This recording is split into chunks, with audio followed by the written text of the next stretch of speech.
Finally, West Africa did it. Enough. Our resources. Our rules. That country is Niger. And right now, it's making headlines and history by kicking out Chinese oil workers after years of foreign dominance. You're probably wondering, why now? What triggered this sudden break in a decades-long partnership? And what does this bold move mean for the rest of Africa? Trust me, the answers will shock you, inspire you, and maybe even fire you up. Because this isn't just about Niger. It's about Africa reclaiming control. Welcome to Avalanche Facts, where we tell the stories that others won't and bring the African perspective to the global stage. If you're passionate about African pride, power, and progress, then you're in the right place.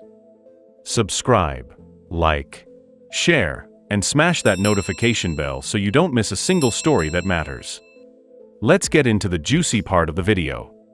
For decades, Niger has sat on a goldmine of resources: oil, uranium, and rare minerals.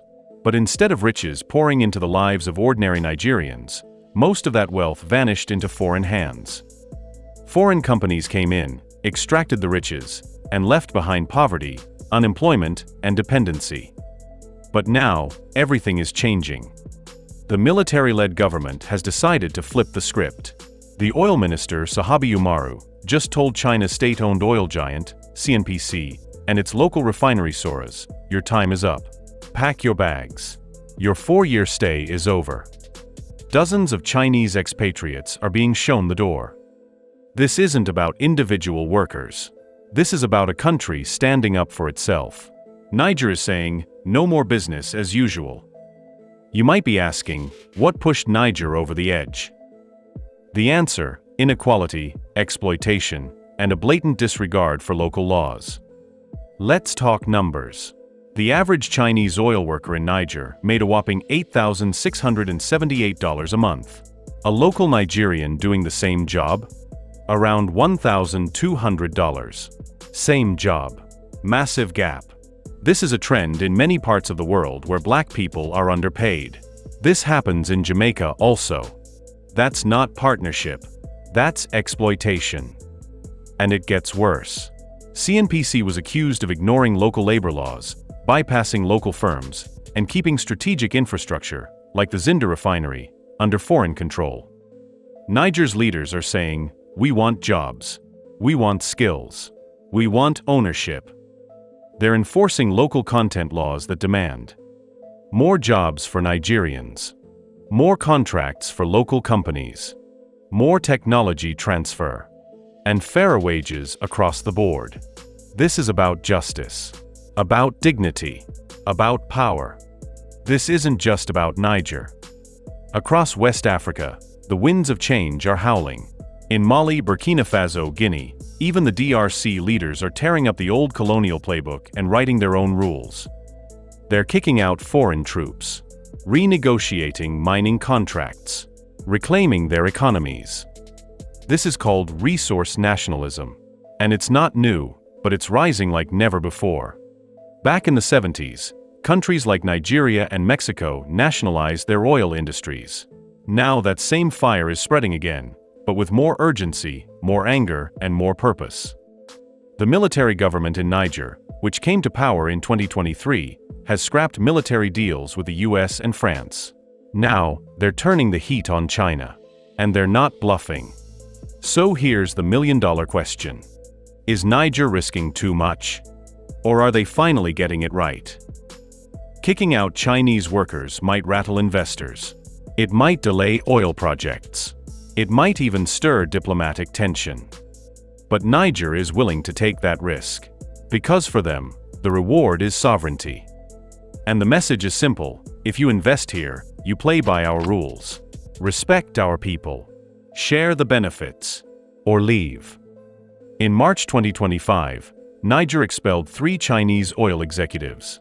Gave them just 48 hours to disappear. That's not a slap on the wrist. That's a wake-up call. And when CNPC's CEO tried to negotiate privately with Oil Minister Umaru, he got stonewalled. Niger isn't begging anymore. However, there's nuance.